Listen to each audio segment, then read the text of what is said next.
Good afternoon students. आज हम शुरू करेंगे लाइंस एंड एंगल्स। तो लाइंस एंड एंगल्स का बेसिक टर्म्स से वो हम क्या है पता कर लेते हैं। Basic terms and definitions. Number 1, 3 or more points are said to be collinear if they lie on the same line, otherwise they are said to be non-collinear। 3 या उससे ज़्यादा पॉइंट कोलिनियर तब होगा जब वो सभी एक ही लाइन में लाई करेगा, otherwise they are collinear non collinear. Collinear मतलब एक ही लाइन में लाइन करता है और नॉन कोलिनियर मतलब एक लाइन में लाइन नहीं करता। 2 पॉइंट तो हमेशा कोलिनियर होगा, लेकिन 3 पॉइंट से कंडीशन शुरू होता है। तो इसीलिए अब 3 या उससे ज़्यादा पॉइंट एक ही लाइन में होने से उनको कोलिनियर कहते हैं, और अगर लाइन में नहीं होता है तो नॉन कोलिनियर है। Number 2, two rays which originate from the same point form an angle. These rays are called arms of the angle and the end point is called the vertex of the angle. इसका मतलब है to raise, जैसे यहाँ पे देखो diagram में OA और OB एक जगह से शुरू हुआ है, ओरिजिन हुआ है O से, तो OA और OB मिला के एक एंगल बनता है। OA and OB are called arms of the angle AOB, clear? और O is called vertex of the angle OAB। O क्या नाम है? vertex। नेक्स्ट है an angle which measures between 0 degree to 90 degree is called an acute angle। जिस angle का measurement है 0 से बड़ा है लेकिन 90 से कम है वो है एक्यूट एंगल। यहाँ नीचे जो फर्स्ट डायग्राम है वो एक्यूट एंगल है, 90 से छोटा होना चाहिए और 0 से बड़ा। Then a right angle measures 90 degree exactly. ये सेकंड जो डायग्राम है वो राइट एंगल का है, दोनों रे के बीच में एंगल होना चाहिए एग्जैक्टली 90 डिग्री, तो ये राइट एंगल कहते हैं। इसके बाद an angle which measures between 90 degree and 180 degree is called obtuse angle.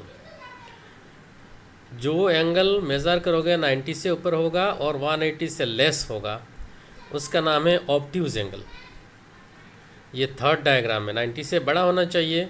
ये देखो 90 बिल्कुल सीधा था और ये अभी OP जो है वो थोड़ा लेफ्ट में आ गया, इसके मतलब 90 से बड़ा हो गया, लेकिन 180 से छोटा है। पूरा लाइन होने के लिए पूरा लाइन में आएगा तब 180 होगा, अभी लाइन में काफ़ी दूर है, तो इसीलिए ये 180 से छोटा है, 90 से बड़ा है, इसका नाम है obtuse angle.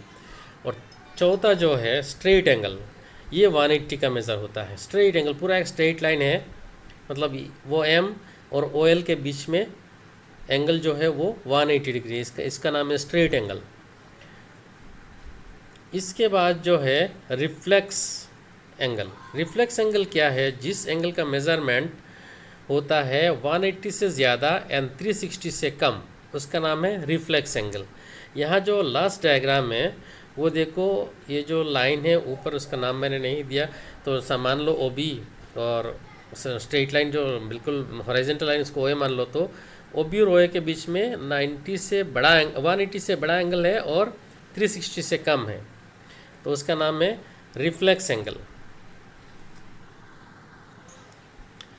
Number 4, two angles whose sum is 90 degree are called complementary angles. कोई भी दो एंगल है जिसका टोटल सम करेंगे और 90 डिग्री आता है, तो एक का दूसरे का कॉम्प्लीमेंट कहा जाता है, they are called complementary angles. Similarly two angles whose sum is 180 degree are called supplementary angles. जैसे कॉम्प्लीमेंटरी 90 डिग्री टोटल होने से होता है, वैसे दो एंगल मिला के अगर 180 डिग्री होता है तो उसका नाम है सप्लीमेंटरी एंगल। दोनों का नाम है एक दूसरे का सप्लीमेंट है उस समय।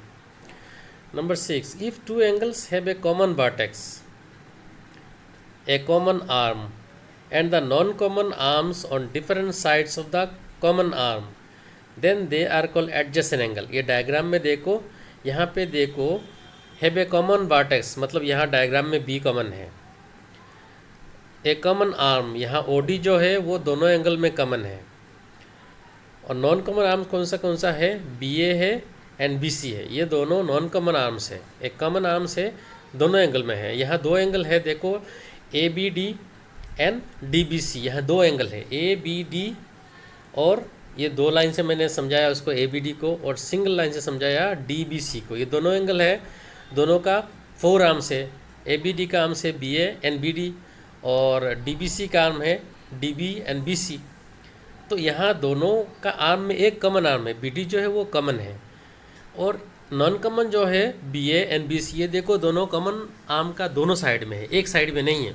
अगर ऐसे दो साइड में होता है तो ये दो जो एंगल है A B D and D B C are adjacent angle, इनका नाम है एडजेसेंट एंगल, एक दूसरे का सटे हुए, एडजेसेंट।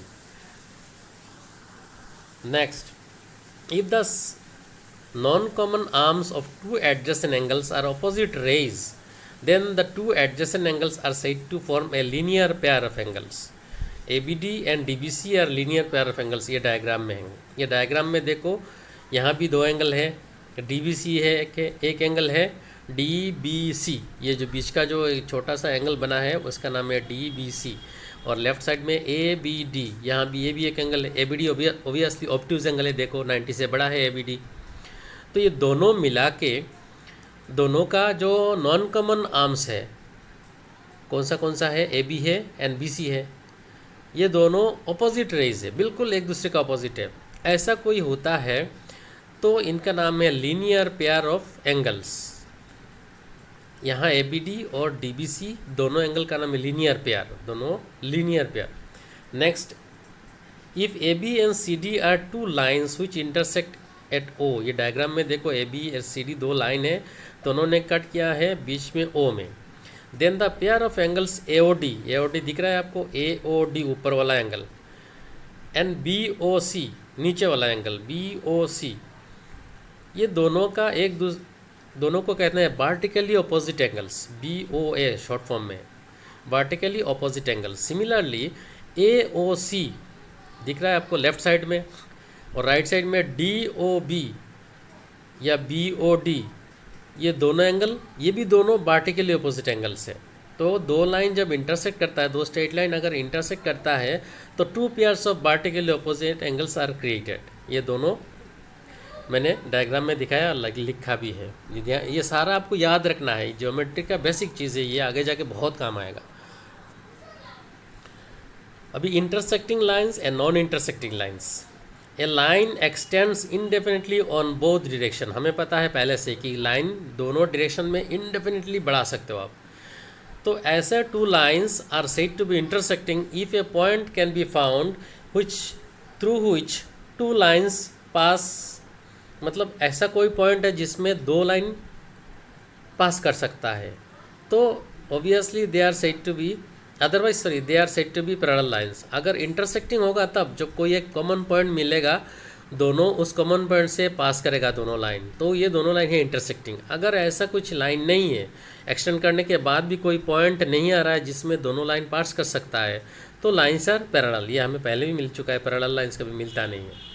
और पैरेलल लाइन का डिस्टेंस कैसे मेजर होता है, the length of common perpendiculars at different points on the parallel lines is the same, this equal length is called the distance between the parallel lines. Parallel lines में कहीं भी आप common perpendicular draw करो, दोनों के ऊपर perpendicular जैसा line draw करो, ये सभी इक्वल होगा, सारा डिस्टेंस इक्वल होगा। इस डिस्टेंस का नाम है डिस्टेंस बिटवीन पैरेलल लाइन्स।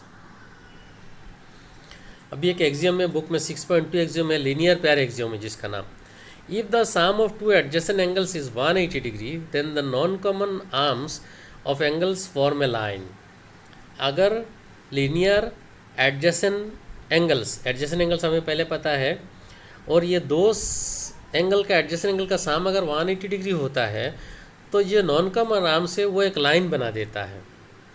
ये एक एक्सियम है जो लीनियर पेयर एक्सियम कहते हैं, इसका 180 डिग्री होता है total sum two adjacent angle का।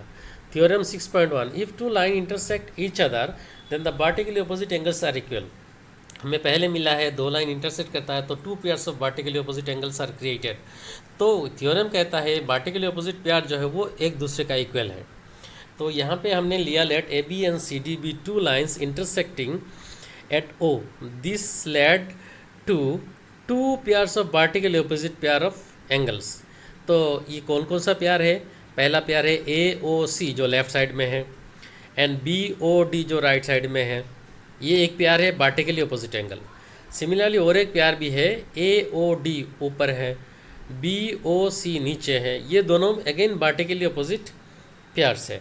हमें प्रूफ करना है A O C equal to B O D and A O D equal to B O C. Opposite pairs जो है वो इक्वल हमें प्रूफ करना है। तो प्रूफ कैसे करते हैं, चलो देखते हैं।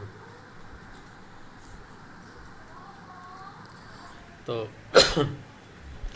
वो हमें लिया, तो प्रूफ शुरू करते हैं। नाउ रे ओ ए जो एक रे है वो किस लाइन के ऊपर है, सी डी के ऊपर। सी डी एक लाइन है, तो इसका मतलब एडजेसेंट लाइन एडजेसेंट एंगल का पेयर जब ऑपोजिट नॉन कॉमन आर्म्स जब लाइन बना देता है तो इसको लीनियर पेयर कहते हैं, और इसका साम होता है 180 डिग्री। तो O A stands on line C D के ऊपर एक लाइन है, उसके ऊपर एक रे ओ ए है, तो इसका दोनों साइड का जो एडजेसेंट एंगल लगा दोनों ऐड करेंगे तो 180 डिग्री मिलेगा हमें, वो पहले हमें मिला है ये। देयरफॉर ए ओ सी लेफ्ट वाला एंगल जो ये डायग्राम मैंने दोबारा बनाया प्रूफ दिखाने के लिए, और ए ओ डी दोनों ऐड करेंगे तो 180 डिग्री आना चाहिए। सिमिलरली रे ओ डी जो है वो किस लाइन पर, ओ बी जो है वो किस लाइन के ऊपर है, सी डी के लाइन पर है, या ओ डी जो है वो किस लाइन पर है, ए बी के ऊपर है। तो ray O D stands on line A B. अभी जो ओ डी रे है वो ए बी लाइन के ऊपर है, तो इसका भी जो दोनों एंगल है ऐड करेंगे 180 आना चाहिए। तो angle A O D plus angle B O D 180 degree होना चाहिए, क्योंकि लीनियर पेयर बन गया। ये इसका नंबर 2 दे दिया, पहले वाला नंबर 1 दे दिया। देखो 1 और 2 में दोनों 180 डिग्री है, लेफ्ट हैंड साइड सेम नहीं है लेकिन राइट हैंड साइड दोनों का 180 डिग्री है। इसका मतलब दोनों का लेफ्ट हैंड साइड भी इक्वल होगा। जो एक्सियोम हमारा कहता है इक्वल कि एक किसी थिंग का इक्वल दो चीज़ है तो वो दोनों अपने आप में इक्वल है, एक्सियोम में हमने सीखा है। तो 1 2 में राइट हैंड साइड इक्वल है तो लेफ्ट हैंड साइड भी अपने आप इक्वल होगा। तो लेफ्ट हैंड साइड मैंने इक्वल लिख दिया, A O C plus A O D equal to A O D plus B O D. A O D left hand side में भी है और राइट हैंड साइड में है, दोनों प्लस है तो कट जाएगा, क्योंकि किसी को एक को साइड चेंज करोगे तो माइनस हो जाएगा तो कट जाएगा। तो इसीलिए इक्वल साइन का दोनों साइड में कटने के लिए सेम से सेम होना चाहिए और साइन भी सेम होना चाहिए, तो कट जाता है। तो ए ओ डी कट गया, तो बचा A O C equal to B O D. तो एक पेयर जो है नंबर 1 जो पेयर हमने बताया था A O C and B O D, ये इक्वल हमने प्रूफ कर दिया। सिमिलरली आप प्रूफ कर सकते हो A O D equal to B O C, तो इसका मतलब vertically opposite angles are equal. ये थ्योरम प्रूफ हो गया। अभी एक्सरसाइज का 1-2 सम कर लेते हैं, आगे ज़्यादा करेंगे, आज थोड़ा करेंगे क्योंकि चैप्टर नया है। तो 6.1 का फर्स्ट एक्सरसाइज है, ये जो lines A B and C D intersect at O है, और क्वेश्चन में ये भी गिवन है A O C plus B O equal to 70 degree. A O C आपको दिख रहा है लेफ्ट साइड वाला एंगल, छोटा सा एंगल, प्लस बी ओ ई राइट साइड में ऊपर का एंगल, छोटा एंगल बी ओ ई, ये दोनं 70 डिग्री। क्वेश्चन कहता है कि दोनों का साम 70 डिग्री है, आपको कोई निकालना नहीं, ऑलरेडी गिवन है। An angle B O D आपको दिख रहा है, बी ओ डी नीचे का जो एंगल है राइट साइड में वो 40 डिग्री है। आपको निकालना है एंगल बी ओ ई ऊपर का जो राइट साइड का जो एंगल है उसको निकालना है। एंड रिफ्लेक्स ऑफ सी ओ ई छोड़ के बाकी सब का साम इनडायरेक्टली। रिफ्लेक्स मतलब यहाँ जितना भी है सी ओ ई छोड़ के बाकी जितना है उसका साम निकालोगे तो वो रिफ्लेक्स सी ओ ई बन जाता है। और आगे जाए आपको मिलेगा सी ओ ई का वैल्यू अगर आपको पता है तो 360 से माइनस करेंगे तो वो रिफ्लेक्स निकल जाता है। तो ये हमारा अभी सिलेबस में नहीं है, शायद आगे जाके मिलेगा। तो हमें निकालना है बी ओ डी गिवन है, बी ओ ई निकालना है एंड रिफ्लेक्स ऑफ सी ओ ई निकालना है। रिफ्लेक्स का वैल्यू हमें पता है 180 से ज़्यादा होना चाहिए और 360 से कम। अगर सी ओ ई हमारा गलती से 180 से कम आया तो हमें समझना होगा कि हमारा कोई मिस्टेक हुआ या तो क्वेश्चन में गड़बड़ है। चलो हम निकालते हैं जो जैसे क्वेश्चन ने कहा ऐसे। तो line A B C D intersect है, तो मैंने डायग्राम दोबारा बनाया क्योंकि वहाँ जा नहीं सकते डायग्राम में बार बार। तो A O C equal to B O D, क्यों? क्योंकि A B and C D जो है वो इंटरसेक्ट करता है ओ में, vertically opposite angles are equal हमें पता है, इसलिए A O C equal to B O D होगा। ठीक एक दूसरे का अपोजिट एंगल जो है वर्टिकली अपोजिट, वही बी ओ है वर्टिकली अपोजिट एंगल्स, रीजन मैंने दे दिया राइट साइड में। Implies A O C equal to left hand side तो A O C, right hand side जो बी ओ डी है वो क्वेश्चन में गिवन है B O D equal to 40 degree, तो बी ओ डी का value 40 degree लिख दिया तो हो गया। ए ओ सी भी 40 डिग्री हो गया क्योंकि वर्टिकल अपोजिट एंगल से बी ओ डी अगर 40 होता है तो ए ओ सी भी 40 होगा। Given A O C plus B O E equal to 70 degree, question में गिवन है A O C plus B O E equal to 70 degree. ये जो ए ओ सी दिख रहा है आपको लेफ्ट साइड में जो एंगल छोटा सा एंगल है, प्लस बी ओ ई राइट साइड का ऊपर जो एंगल है वो आपको दिख रहा है राइट साइड ऊपर छोटा सा BOE, वो दोनों का ऐड करेंगे तो 70 डिग्री है। इम्प्लाइज AOC का वैल्यू हमने अभी अभी निकाला 40 डिग्री, इसका वैल्यू लिख दिया 40 डिग्री, प्लस BOE अपने जगह पे equal to 70 degree. Implies BOE equal to कितना होगा 70 माइनस 40, 40 को राइट साइड में जाएगा तो माइनस होगा, और 70 माइनस 40 इज 30, तो इसका मतलब BOE 30 डिग्री है। हमें मिल गया BOE, एक एंगल मिल गया। अब भी रिफ्लेक्स ऑफ COE निकालना है। तो रिफ्लेक्स ऑफ COE मतलब देखो COE छोड़ो, बाकी जितना है सारा ऐड कर दो।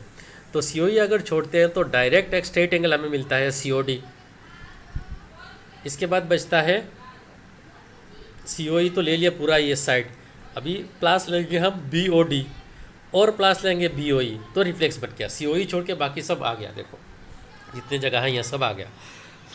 फिर एक बार देखो COE छोड़ो तो पहले जो लेफ़्ट साइड में जो स्ट्रेट लाइन का नीचे लेफ़्ट साइड का निकलता है वो CD पूरा स्ट्रेट लाइन है, तो एंगल COD स्ट्रेट एंगल लिख दिया। प्लस हमें ऊपर जाना है और छोटा छोटा 2 एंगल ऐड करना है, तो उसका नाम है BOD प्लस BOE। तो अभी COD स्ट्रेट एंगल है ना, तो इसका वैल्यू है 180 डिग्री लिख दिया। BOD 40 डिग्री क्वेश्चन में गिवन है, और BOE हमने अभी अभी निकाला 30 डिग्री है। तो इस रिजल्ट साम करके हमें मिला 250 डिग्री COE का रिफ्लेक्स ऑफ COE।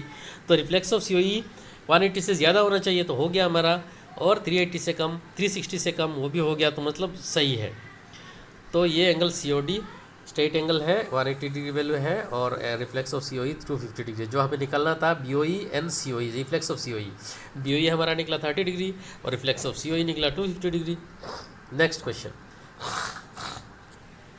ये जो फिगर है इसमें गिवन है, क्या क्या गिवन है, XY एंड MN 2 लाइन है, वो कट कर रहा है, इंटरसेक्ट कर रहा है एट O में, और POY equal to 90 degree, angle POY 90 degree है, ऊपर राइट साइड में दिख रहा है 90 degree, and A/B equal to 2:3। A क्या है, एंगल POM, और B है एंगल XOM। ये दोनों का रेशियो जो है 2:3, वैल्यू नहीं है, ये रेशियो है।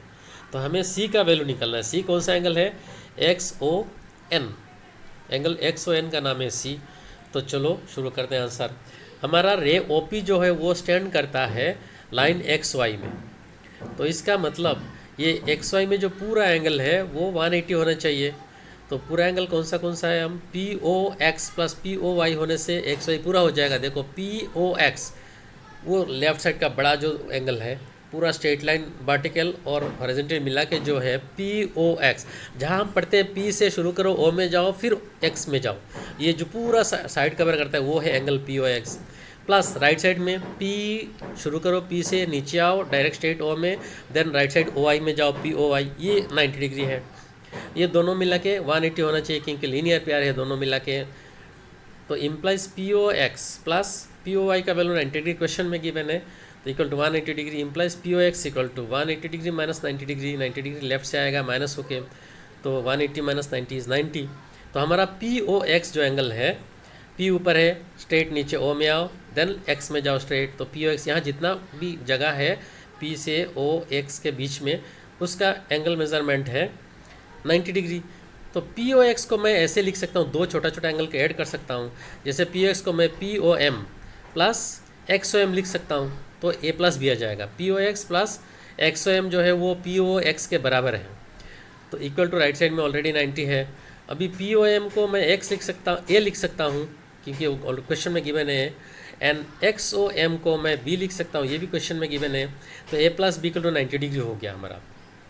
अभी देखो क्वेश्चन में A/B, यहाँ थोड़ा रुक जाओ, राइट साइड में जाओ, देखो मैंने गिवन लिखा है वहाँ, गिवन A/B इक्वल टू 2:3। इसका मतलब A/B रेशियो को ऐसे लिखा जा सकता है, B नीचे आएगा, सिमिलर राइट साइड में 3 नीचे आएगा, A/B इक्वल टू 2/3, और implies A equal to B को राइट साइड में भेज दो, वो मल्टीप्लाई होकर जाएगा 2/3 इंटू B। अभी A का वैल्यू जो है 2/3 इंटू B, उसको हम करेंगे वैल्यू पुट कर देंगे वहाँ A plus B equal to 90 degree में। तो A का वैल्यू लिख दो 2/3, यहाँ जो लेफ्ट साइड में जो A plus B equal to 90 है, पहले उधर आ जाओ आप, तो 2/3 इंटू B, A का वैल्यू है प्लस B है इक्वल टू 90 डिग्री है। यहाँ लेफ्ट साइड में एलसीएम ले लिया 3, तो ऊपर है 2B प्लस 3 इंटू B हो जाएगा 3B इक्वल टू 90 डिग्री। ये तो एलसीएम की बात है, तो इम्प्लाइज ऊपर नीचे हो जाएगा 2B plus 3B is 5B, नीचे 3 है इक्वल टू 90 डिग्री। अभी B इक्वल टू ये 5/3 राइट साइड में जाएगा तो 3/5 बन जाएगा, मल्टीप्लाई से जा रहा है तो डिवाइड बन जाएगा, ऊपर नीचे हो जाएगा, तो 3/5 इंटू 90 डिग्री। अभी इम्प्लाइज बी इक्वल टू 5 से 90 डिग्री को काटोगे तो 18 आएगा, क्योंकि 5 18 ज़ा 90, तो 18 डिग्री आ गया। अभी 3 इंटू 18 डिग्री होता है 54 डिग्री, तो हमारा बी का वैल्यू निकल गया। सिमिलरली अगर ए का वैल्यू निकालना चाहो तो निकाल लो, मैंने निकाल दिया। देयरफॉर ए इक्वल टू क्या था राइट साइड में, देखो गिवन में ए इक्वल टू 2/3 भी है ना, तो 2/3 अभी बी का वैल्यू लिख दो आप 54 डिग्री, बी का वैल्यू लिख दिया 54 डिग्री। अभी 3 से उसको डिवाइड कर दिया 54 को, तो आएगा 18, तो 2 इंटू 18 इज 36 डिग्री। इसका मतलब ए का वैल्यू है हमारा 36 डिग्री। अभी हमें निकालना है किसका वैल्यू, सी का वैल्यू। अभी जो सी है वो कौन सा एंगल है, देखो XON एंगल है। अभी हम करेंगे रे ON जो रे है वो दिख रहा है आपको किस लाइन के ऊपर है, XY के ऊपर है, स्टैंड्स ऑन लाइन XY। तो इसका मतलब हम ऐड करेंगे XON प्लस YON, हमारा 180 होना चाहिए, क्योंकि स्ट्रेट लाइन है उसके ऊपर एक साइड का पूरा एंगल मिलाओगे तो 180 आना चाहिए टोटल। तो दोनों एंगल मिलाएंगे तो 180 आना चाहिए, लीनियर पेयर है ये। इम्प्लाइज XON जो है वो क्वेश्चन में सी गिवन है, देखो वहाँ सी लिखा है, plus XOM equal to 180 degree. Implies C plus XOM क्या है, देखो XOM इक्वल टू बी है। क्योंकि XOM और YON जो है वो इक्वल है, राइट साइड में है, क्योंकि वर्टिकल अपोजिट एंगल है। तो YON और XOM सेम होगा, XOM का वैल्यू है b, तो C plus B equal to 180 degree. Implies C plus B का वैल्यू 54 डिग्री है इक्वल टू 180 डिग्री। बाकी कैलकुलेशन है तो इम्प्लाइज C होगा माइनस करके 180 माइनस 54 आएगा 126 डिग्री। तो ये साम में आज 2 साम किया, आगे ज़्यादा करेंगे। आज के लिए इतना ही। Have a nice day.